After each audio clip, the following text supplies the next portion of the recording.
There was a gathering place that people all over the United States used to go to, mostly in the summer, after dinner. It was called the porch. Myself, my parents, and my brothers used to do it almost every warm night. Sometimes ice cream cones were involved.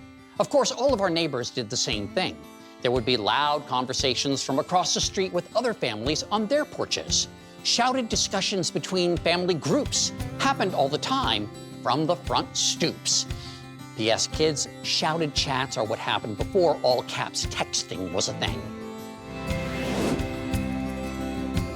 The word porch is derived from the ancient Greek and Roman term portico, referring to an exterior structure attached to a building.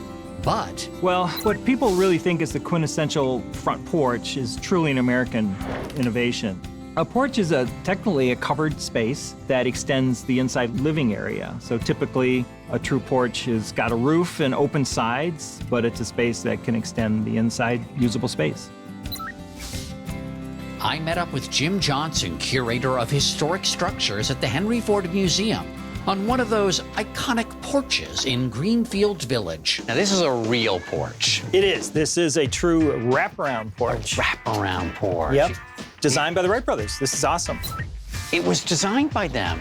Yeah, this is an addition to the house. The design was theirs probably sometime in the 1890s. Did the porch begin in America? It did not.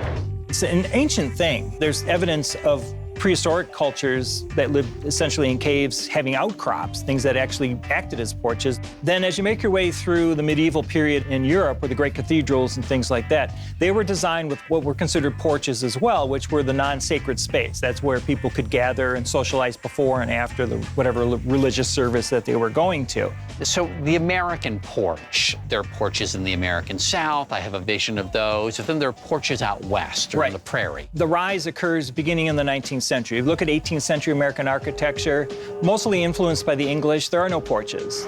But as architectural trends develop in the 19th century, the porch becomes a quintessential part of the overall look and design of many styles of American architecture. All are supported by very ornate front porches. And were there health benefits to the porch? Well, yeah.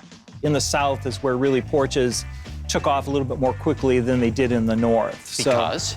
Well, because of the climate. You know, it just got so hot inside of a house during the summertime that a porch was a place where you could maybe find relief from the heat.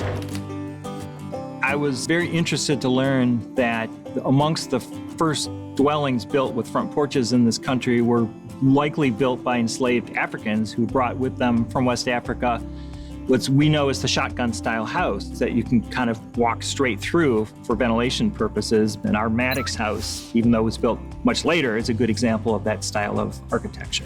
What would you say is the most famous porch in America? I'd have to say it's the front porch of the Grand Hotel in Mackinac Island, which I believe holds the world record for the longest porch, which is 660 feet.